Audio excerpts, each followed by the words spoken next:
issue. He has come here all the way to address the press conference on this important issue which is going on in this country.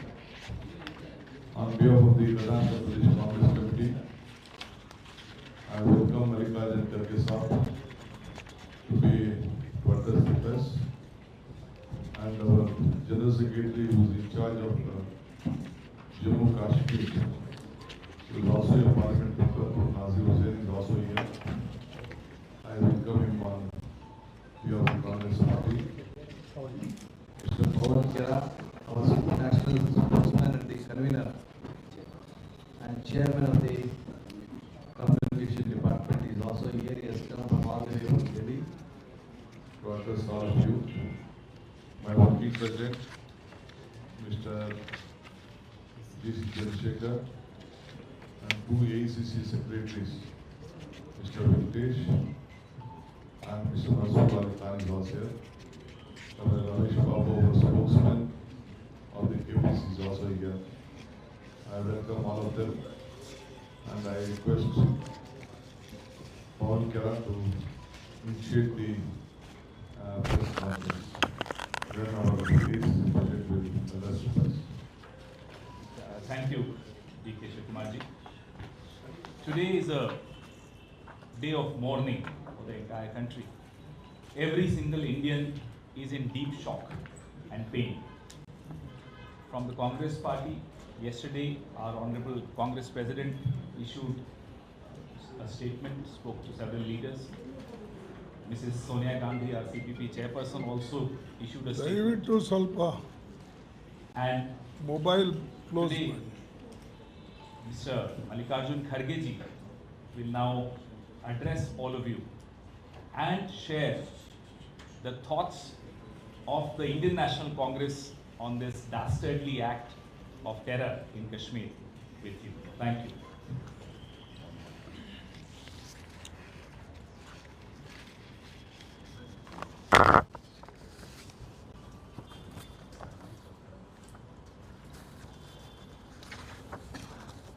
Dear friends and our KPCC President and also Pawan Kera ji and all the friends who are sitting on the dais and all media people. It's a very unfortunate incident happened in Pahalgam, Jammu and Kashmir, and dastardly killed innocent, unsuspecting tourist by terrorists in Pahalgam. Yesterday, around 2:30 p.m., has deeply hurt, shocked, and saddened us all. The Congress Party unequivocally condemns this cowardly act of terror and those responsible for it in the strongest possible terms. This attack is a direct assault on the unity and integrity of our nation. Since the horrific Chittis Singh Pura massacre in 2000, this is among the most brazen and outrageous attempts by terrorists and separatists. We firmly reiterate those who murdered unarmed and innocent civilians cannot be human. Late last evening, I spoke to Union Home Minister Sri Amit Shah. He was in Kashmir, and I also spoke to Umar Abdullah, Chief Minister of Jammu and Kashmir, and further I also spoke to local leaders like Pradesh Congress Committee Adhyaksh and also LOP of our party. And I gathered many informations, but at present I think it is not necessary to tell everything. I condemn, because I have come here to condemn this cowardly act done by terrorists. And whosoever is there, the Amit Shah told me that they are going to take action drastically in that area. Congress Working Committee will meet. I have asked to convene the Congress Working Committee tomorrow at 11 a.m. in AICC office, our old 24 Akbar Road, New Delhi, to discuss regarding the same thing. That's why I have preponed my program, and I am leaving today at 6:30 to Delhi.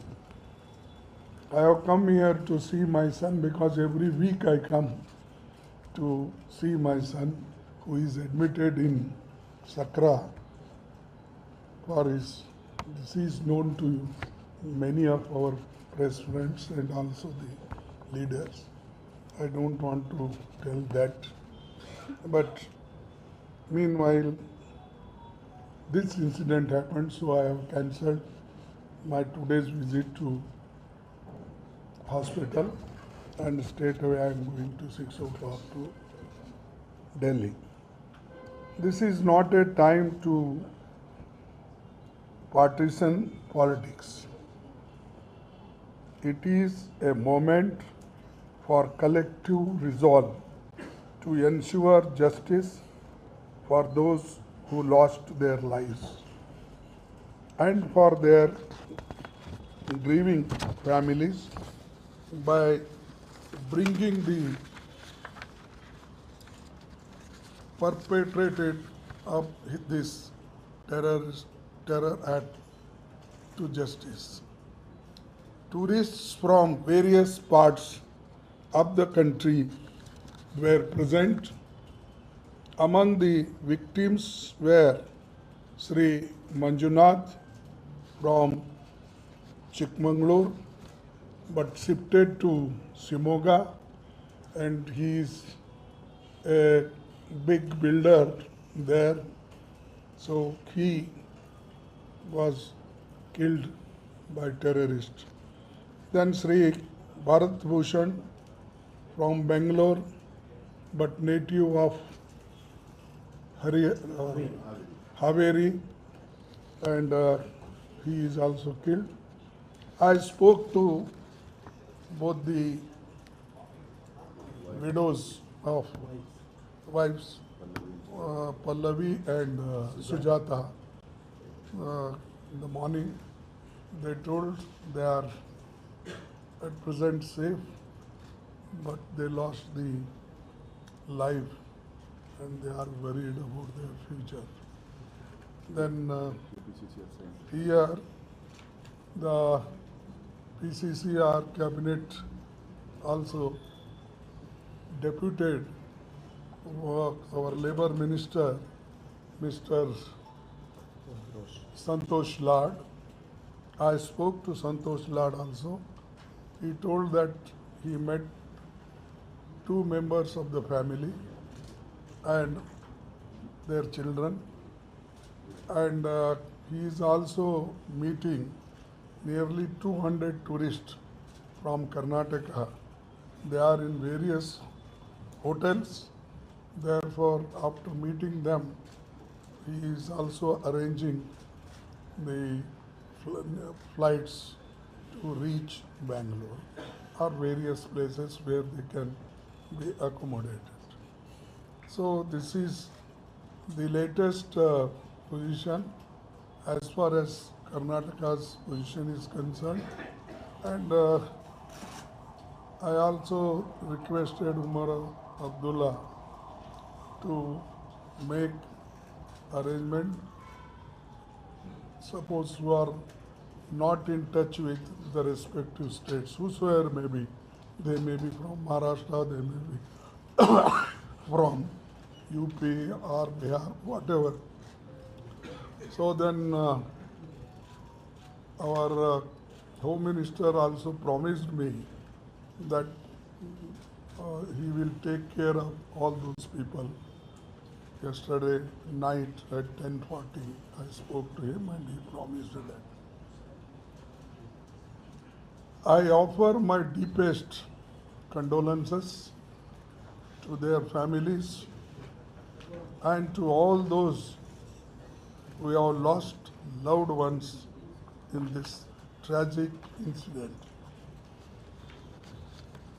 The summer season is just beginning there.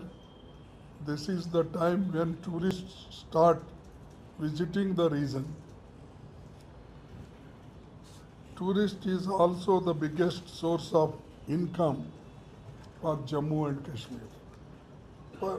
And Visesh, what we can say, especially in in Kashmir.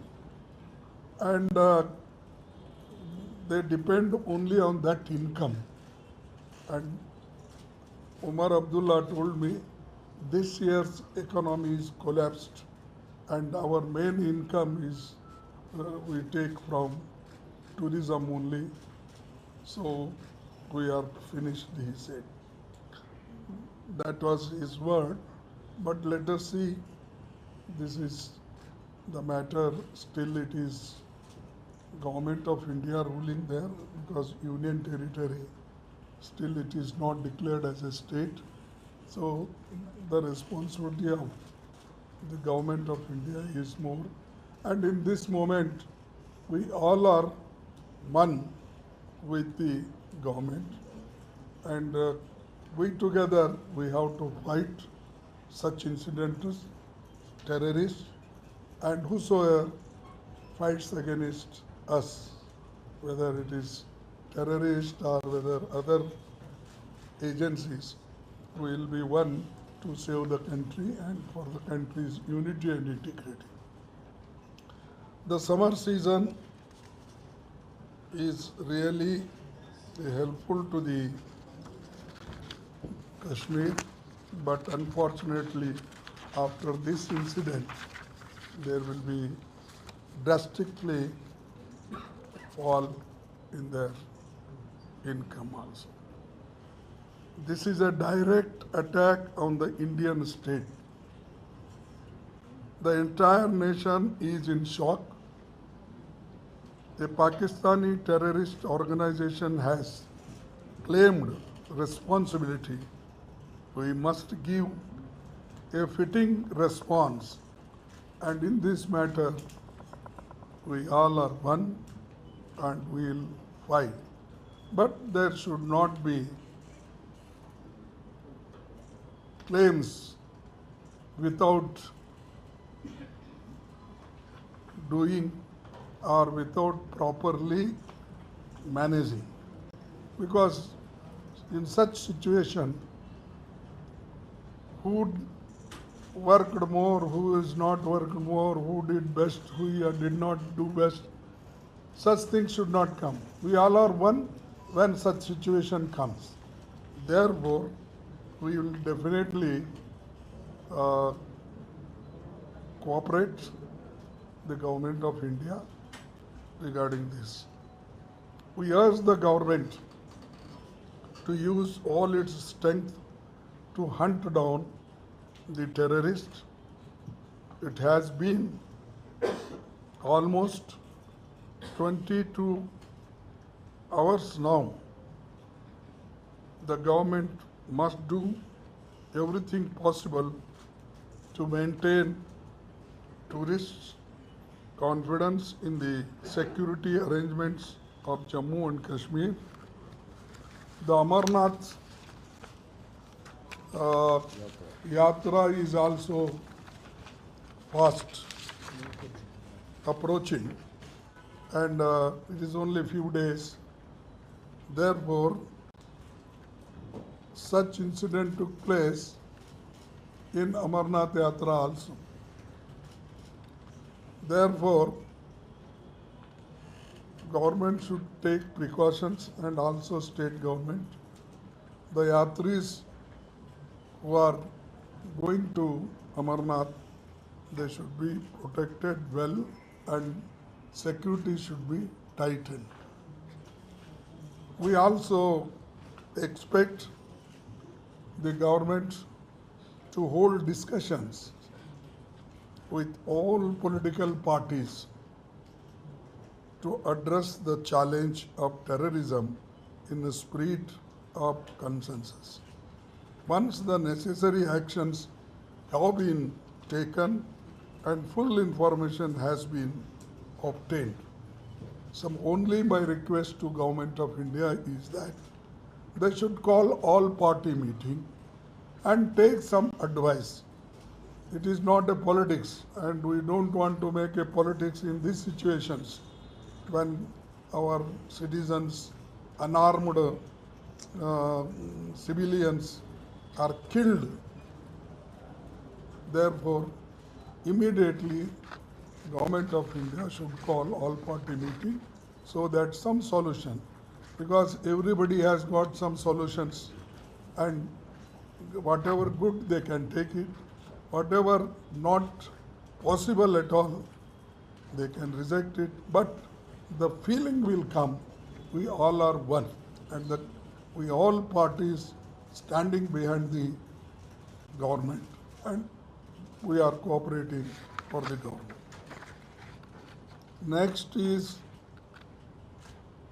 the Congress party is committed to coordination and cooperation with the government to eliminate terrorism and from its roots.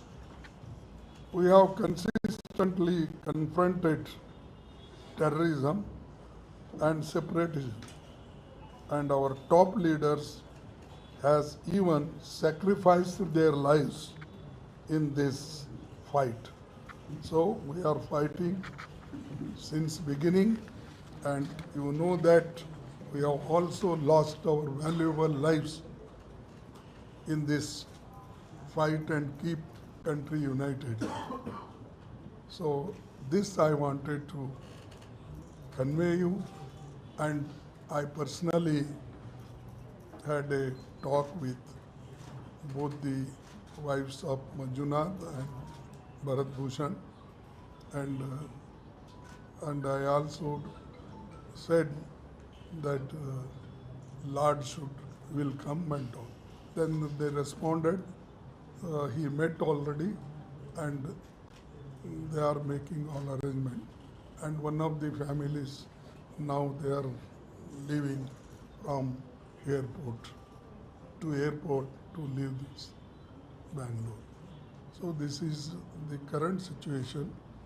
I wanted to brief you so that it will be great solace for our Karnataka people, and also the entire country will also know. That's why I thought going and making press conference in Delhi, I thought I can meet you and tell these facts before you. Thank you very much. और हिंदी में बोलने की तो अब ज़रूरत नहीं है, कन्नड़ा वाले तो इंग्लिश समझते ही है, ಅವರೆಲ್ಲರಿಗೂ ಗೊತ್ತಿದೆ ಕನ್ನಡದವರಿಗೆ. ಕನ್ನಡ ಮತ್ತು ಇಂಗ್ಲೀಷ್ ಇವೆರಡೂ ಅವ್ರಿಗೆ ಗೊತ್ತಿರೋದ್ರಿಂದ ನಾನೇನು ವಿಶೇಷವಾಗಿ ಮತ್ತೆ ಇದಕ್ಕೆ ಹೇಳಬೇಕಾದಂಥ ಅವಶ್ಯಕತೆ ಇಲ್ಲ. ಇಂಥ ಸಂಕಟದವರೆಗೂ ಮತ್ತು ಬಂದು ಮುಖ್ಯಮಂತ್ರಿಗಳಿಗೆ ನೀವು ಹೇಳೋದು ಅಲ್ಲದೆ ನಮಗೂ ಕೂಡ ಅದರ ರಿಪೋರ್ಟನ್ನು ಕಳಿಸ್ಬೇಕು ಅಂಥೇಳಿ ಈಗಾಗಲೇ ನಾನು ಅವರಿಗೆ ಸೂಚನೆ ಕೊಟ್ಟಿದ್ದೇನೆ. ಅದಕ್ಕಾಗಿ ಇದು ಒಂದು ದೊಡ್ಡ ಆತಂಕ ನಮ್ಮ ದೇಶ ಮೇಲೆ ಬಂದಿದೆ. ಅದಕ್ಕೆ ನಾನು ಶಾ ಅವ್ರ ಜೊತೆಯಲ್ಲೂ ಮಾತಾಡಿದೆ, ನಮ್ಮ ಪಕ್ಷದ ಅಧ್ಯಕ್ಷರ ಜೊತೆಯಲ್ಲಿ, CLP ಲೀಡರ್ ಜೊತೆಯಲ್ಲಿ ಮಾತನಾಡಿದ್ದೇನೆ. ಮತ್ತು ಎಲ್ಲ ಆದಷ್ಟು ನಾವು ಅವರಿಗೆ ಈ ಇನ್ಸಿಡೆಂಟ್ ಬಗ್ಗೆ ಸ್ವಲ್ಪ ಬಿಗಿಯಾಗಿ ಕ್ರಮಗಳನ್ನು ತೆಗೆದುಕೊಳ್ಬೇಕು ಮತ್ತು ಟೆರರಿಸ್ಟ್ ಮೇಲೆ ಯಾವುದೇ ಒಂದು ಅನುಕಂಪ ತೋರಿಸದೆ ಅಥವಾ ನಮ್ಗೆ ಮತ್ತು ಟೈಮ್ ಕಳೆಯದೆ, ಅನುಕಂಪ ಅಂತೂ ಯಾರೂ ತೋರಿಸೋದಿಲ್ಲ, ನನಗೆ 100% ಗೊತ್ತಿದೆ, ಬಟ್ ಸಮಯ ಕಳೆಯದೆ ತಕ್ಷಣ ಕ್ರಮ ಜರುಗಿಸಿದ್ರೆ ಇಡೀ ದೇಶಕ್ಕೆ ಒಂದು ಸಂದೇಶ ಕೊಟ್ಟಂಗೆ ಆಗ್ತದೆ. ಮತ್ತು ಟೆರರಿಸ್ಟ್ ಏನಿದ್ದಾರೆ, ಅದು ಪಾಕಿಸ್ತಾನದಲ್ಲೇ ಇರಲಿ ಇನ್ನೊಂದು ಕಡೆನೇ ಇರಲಿ, ಅವರಿಗೂ ಕೂಡ ಒಂದು ಹೆದರಿಕೆ ಬರ್ತದೆ. ಅದಕ್ಕಾಗಿ ಆ ಕೆಲಸನೂ ಕೂಡ ಅವರು ಮಾಡಬೇಕು ಅಂತಕ್ಕಂಥ ಮಾತನ್ನು ಈಗಾಗಲೇ ನಾನು ನಿಮಗೆ ಎಕ್ಸ್ಪ್ಲೇನ್ ಮಾಡಿದ್ದೇನೆ. ಶಾ ಅವ್ರಿಗೂ ಹೇಳಿದ್ದೇನೆ, ಅದೇ ರೀತಿಯಾಗಿ ಬೇರೆ ನಮ್ಮ ಪಕ್ಷದ ಮುಖಂಡರಿಗೆ ಹೇಳಿದ್ದೇನೆ. ಇದು ಅಲ್ಲದೆ ಮತ್ತು ಡೆಲ್ಲಿಗೂ ನಾನು ಮಾತಾಡಿ ಯಾವ ಮುಖಂಡರು ಸರಿ ಮಾತಾಡಬೇಕು ಅನ್ನತಕ್ಕಂಥದ್ದನ್ನು ನಾನು ಹೇಳಿದ್ದೇನೆ. ಅದಕ್ಕೆ ಇವತ್ತು ಸಾಯಂಕಾಲ ನಾನು ಹೋಗ್ತಾ ಇದ್ದೇನೆ. ನಾಳೆ ವರ್ಕಿಂಗ್ ಕಮಿಟಿ ಮೀಟಿಂಗ್ ಇಟ್ಟಿದ್ದೇವೆ 11 ಗಂಟೆಗೆ. ಅಲ್ಲಿಯೂ ಕೂಡ ಮುಂದೆ ಯಾವ ರೀತಿಯಾಗಿ ನಾವು ಎಲ್ಲರೂ ಸೇರಿ ಇಂಥ ಒಂದು ಕೆಟ್ಟ ಪರಿಸ್ಥಿತಿಯನ್ನು ಹೇಗೆ ಎದುರಿಸಬೇಕು ಮತ್ತು ಏನೇನು ಮಾಡಬೇಕು ಅಂತಕ್ಕಂಥದ್ದನ್ನು ನಾವು ತೀರ್ಮಾನವನ್ನು ನಾಳೆ ತಗೊಳ್ತೇವೆ. ಅದು ನಿಮ್ಮ ಮಾಹಿತಿಗಾಗಿ ನಾನು ಇದನ್ನು ಇಟ್ಟಿದ್ದೇನೆ. ನಾನು ನಾಳೆ ಇಲ್ಲಿ ಹೋಗಬೇಕಾಗಿತ್ತು, ಕಾರಣಾಂತರದಿಂದ ಇಲ್ಲಿ ನನ್ನ ಮಗು ಆಸ್ಪತ್ರೆಯಲ್ಲಿದ್ದ ಕಾರಣ ಇಲ್ಲಿ ಸಕ್ರಾದಲ್ಲಿ ನಾನು ಪ್ರತಿ ವೀಕ್ ಬರ್ತಾಯಿದ್ದೀನಿ ಅವ್ರಿಗೆ ನೋಡೋಕ್ಕೆ ಹಾಗೆ. ಬಟ್ ಇವತ್ತು ಹೋಗಬೇಕಾಗಿತ್ತು, ಇವತ್ತು ನನಗೆ ಆಗಲಿಲ್ಲ. ಬೇಗನೆ ನಾನು ಮತ್ತೆ ಈಗ ವಾಪಸ್ ಹೋಗ್ತಾ ಇದ್ದೇನೆ. But anyway, country's cause is more important than our personal lives and personal this whatever problems. The problems will be there. We have to fight. That is a different thing. But country is important. That's why I have called a working committee meeting and they will advise further. Hindi, Prime Minister was not there in Jammu and Kashmir. Prime Minister was somewhere else. He came, he cancelled and he wanted to come. How can I talk? Even this is whatever possible everybody is doing at that time. I don't say that he is not coming, that man is not coming. We together, we have to Just do two it. agencies, ANI and PTI, please. Sir, ANI. sir, I would like to ask two questions. One is, where are we lacking and where are we going behind? Because time and again, when these kind of incidents happens in country, especially in Jammu and Kashmir, all the parties comes together and you extend your support. That is well and good. But the lack of security arrangements in Jammu and Kashmir, in those territories, actually those in tourism places, where actually we are failing time and again, because we are talking about that's all. with the Pakistan, but these time these incidents are happening time and again. Let him respond. See, I have come here to explain the facts, not to find out the loopholes, what we have done. I will take it tomorrow while discussing, and when all party meeting will be held, at that time these questions we can ask what you are asking. We can ask the government, but not now. Now we are in terrible and shock situation, first we want to help the people and redress their grievances, then we can take further.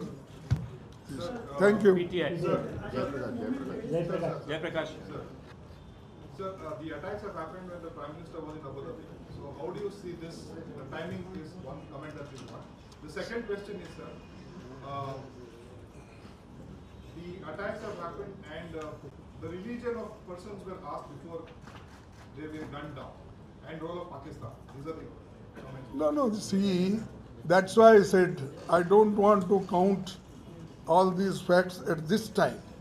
When we'll sit with the government, if government calls all party meeting, what are the lapses, where is the failure, other things we can discuss.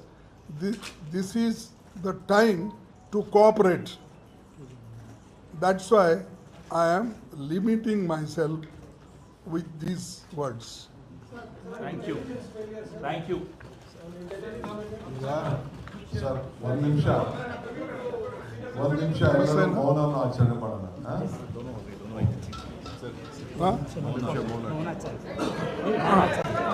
ಎಲ್ಲರೂ ಹಂಗೆ ನಿಂತ್ಕೊಳ್ಳಿ. ಒಂದು ನಿಮಿಷ.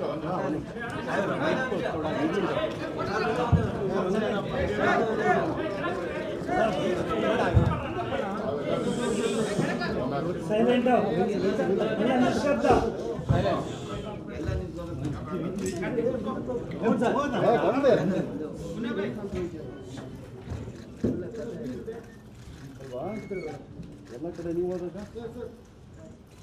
Thank you very much. गरम पानी.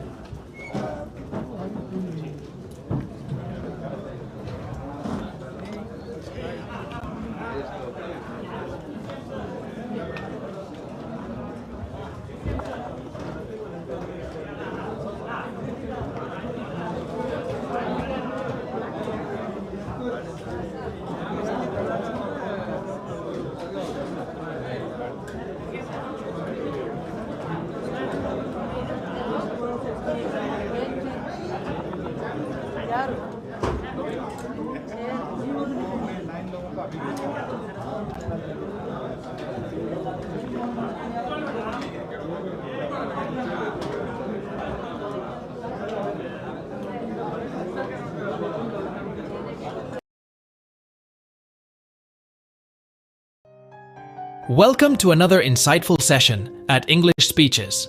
Today, we're diving into a powerful speech delivered by Subramanyam Jaishankar, India's Minister for External Affairs, at the 77th session of the UN General Assembly. Discover how India celebrates its 75 years of independence, the visionary steps under Prime Minister Narendra Modi's leadership, and the country's future pledges. Learn how these points connect to broader global issues like multilateralism, environmental care, and international diplomacy.